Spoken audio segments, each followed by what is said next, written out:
markers are here. Hello, everyone.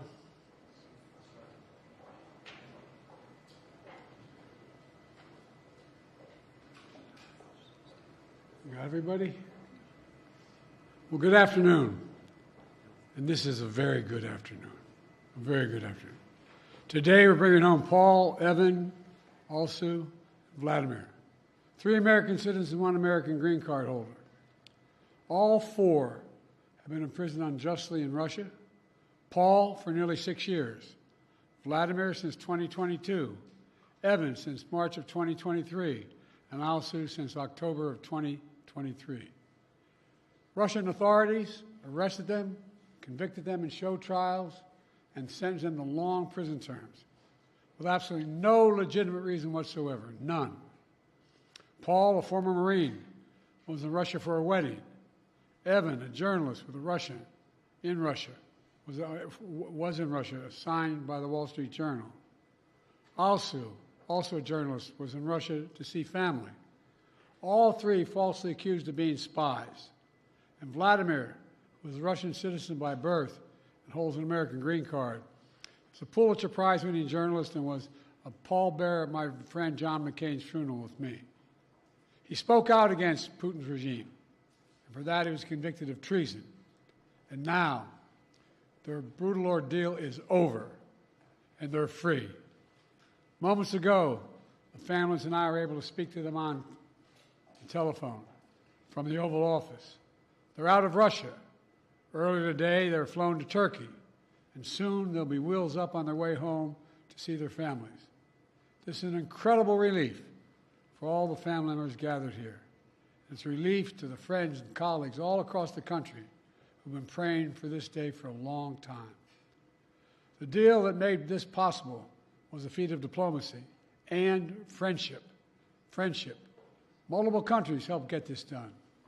They joined the difficult, complex negotiations at my request, and I personally thank them all again. And I've thanked them personally, and I'll thank them again.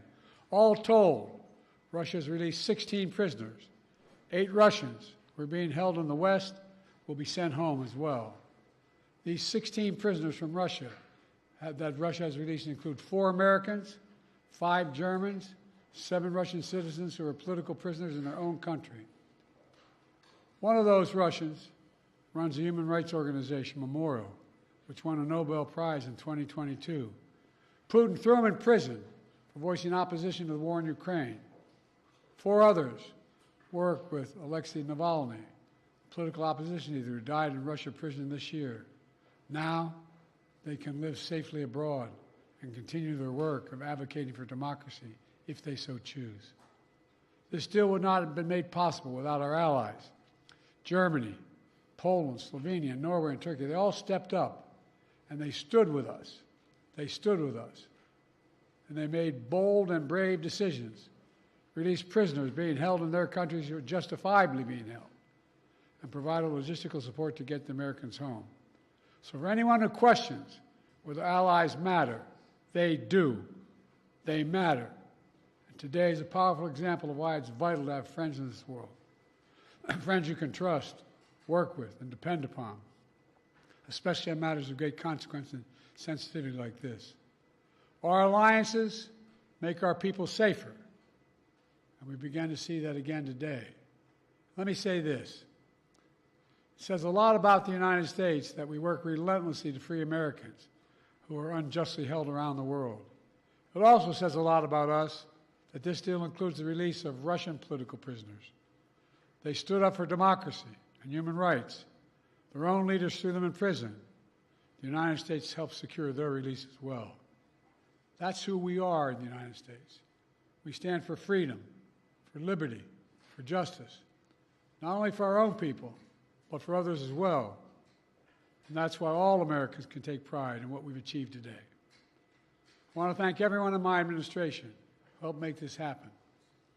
Our work did not start just on day one. It started before day one.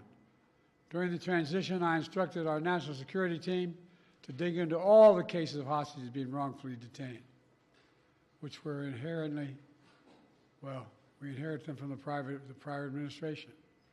I wanted to make sure We hit the ground running, and we did. As of today, my administration has brought home over 70 Americans who were wrongfully detained and held hostage abroad, many since before I took office. Additionally, I issued an executive order in 2022 authorizing penalties like sanctions and travel bans on those who hold Americans against their will. And my State Department has introduced new warnings for Americans about the risk of being wrongfully detained by a foreign government. Deals like this one come with tough calls, and there are never any guarantees. But there's nothing that matters more to me than protecting Americans at home and abroad. And so we'll continue to work for the release of all wrongfully detained Americans around the world. Let me end where I began, with Paul, Evan, and Alsu, Vladimir, and their families. They never gave up hope. We can't imagine what they've been through, all of you. Matter of fact, this lady right here, I think, was living in the Oval Office with us for a while. All kidding aside, can't imagine their joy right now. They're home. Tomorrow's a big day. The 13th birthday of Miriam. Miriam, where are you? Come here. You all know we have a tradition in the Biden family. We sing happy birthday on any birthday. You ready? All of you. Happy birthday to you. Happy birthday to you. Happy birthday, dear Miriam. Happy birthday to you. Remember, no serious guys till you're 30. God love you. She's Alsu's daughter. Now she gets to celebrate with her mom. That's what this is all about. Families able to be together again, like they should have been all along. So I want to thank you again to everyone who did their part. In just a few hours, we'll welcome home our fellow Americans. We're looking forward to that. God willing, we're going to be out at Andrews and get that done. So thank you, thank you, thank you, and this is a good day. What did you say to them on the phone, sir? What did you say when they answered the phone on the other side? I said, welcome almost home. How do you keep countries, these so-called abductor states, from simply taking more Americans in order to get more of their prisoners home? How do you end these perverse incentives, sir? Well, we're advising people not to go certain places. Tell them what's at risk, what's at stake. Mr. President, where are these negotiations, and can you speak to the complexity of working with 6 countries to secure these releases? Well, look, I'm not going to take the time now, but I'll do this later in the week. I particularly owe a great sense of gratitude to the Chancellor. The demands they're making of me required me to get some significant concessions from Germany, which they originally concluded they could not do because of the person in question. But everybody stepped up. Poland stepped up. Slovenia stepped up. Turkey stepped up. And it matters to have relationships. It really does. These things matter. Pardon me? Could this improve relations with Russia? Is there any avenue for that after this prisoner exchange deal? As my sister might say, your lips to God's ears, man.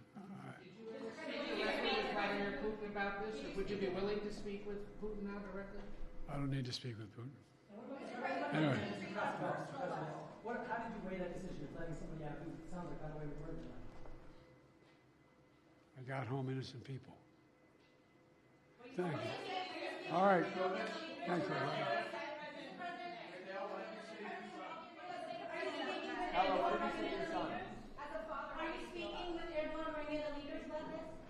Say that again? Are you speaking with President Erdogan or one of the leaders about this? Yes, I've spoken to all the leaders about this. What did you say to And by the way, as a father, look, you heard me say this before, and I mean it. My dad had a simple proposition. Family is the beginning, the middle, and the end. Blood of my blood, bone of my bone. I can think of nothing more consequential. I mean it sincerely. And having lost family, not a different way, and not knowing what's happening, the circumstance when they're accidental, health, it matters. Mr. President, what did Germany ask for in response for their cooperation? Nothing. What did Chancellor Scholz say? President Trump has said repeatedly that he could have gotten the hostages out without giving anything in exchange. What do you say to that? What do you say to President Trump now, former president? Why didn't he do it when he was president? Sir, what did Chancellor Scholz say?